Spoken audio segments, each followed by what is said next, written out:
प्यारो दोस्त मुस्लिम सोचा तो साईं खाली भगवान हमारे प्यारो करें साईं सुल्तान साहब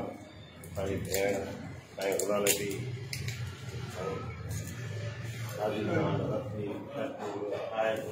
साईं वडवता जो कान खां गरदारी हेठि सभु दोस्त वेठल कंहिंजा नाला वठूं ऐं सभिनी खे पंहिंजे तरफ़ां दुआ सलाम महिरबानी तव्हांजो सभिनी जो वजह थी गॾियायो हाणे साईं जी वज़ाहत करे वियो आहे थोरी वज़ाहत आउं बि कंदुसि असुल 6-7 सालनि खां वठी तंज़ीम जेको थियो झड़ाबंदी गुरूबंदी जो शिकार जॾहिं ही इलेक्शन कमीशन आई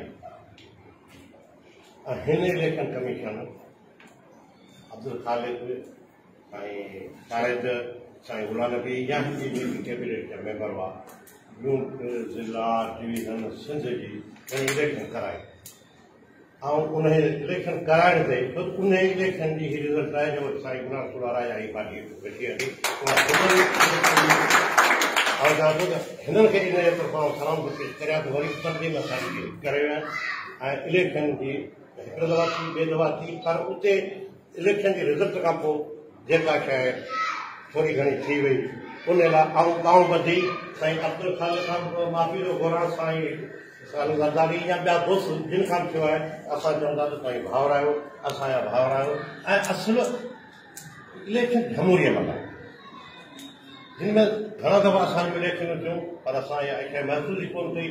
गॾु हलंदासीं गॾु खाईंदासीं गॾु पीअंदासीं नेठि घराईंदा वेंदा इस्लामाबाद में साईं दर साहिब खे त इहे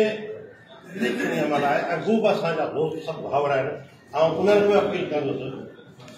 त बाबा ही वोट पंहिंजो सभु जो हक़ आहे असांजो ज़मीन आहे केॾा थिए पर हिक ॿिए सां निफ़रतूं हिक ॿिए सां इख़्तिलाफ़ तनक़ीद करणु जाइ तनक़ीद करणु जाइ में इख़्तिलाफ़ रखणु इहो सभिनी हक़ आहे पर सभिनी दोस्तनि खे उन्हनि खे बि असां गुज़ारिश कंदासीं त ही जेको कैबिनेट टूटिजी आई आहे इन सां तव्हां सभु गॾिजी हलो तव्हां पंहिंजे इदारनि में वेही अची उन्हनि ते तनक़ीद करियो हाणे ख़बर आहे पाण जेके दोस्त पुराणा वेठा आहिनि था जॾहिं वेंदा हुआ असां सां उते वर्किंग कमेटियुनि में जनरल बॉडियुनि में वॾियूं तनक़ीदूं थींदियूं पर असां दिलि में कॾहिं विया कोन कई उन जे करे अॼु आऊं सभिनी दोस्त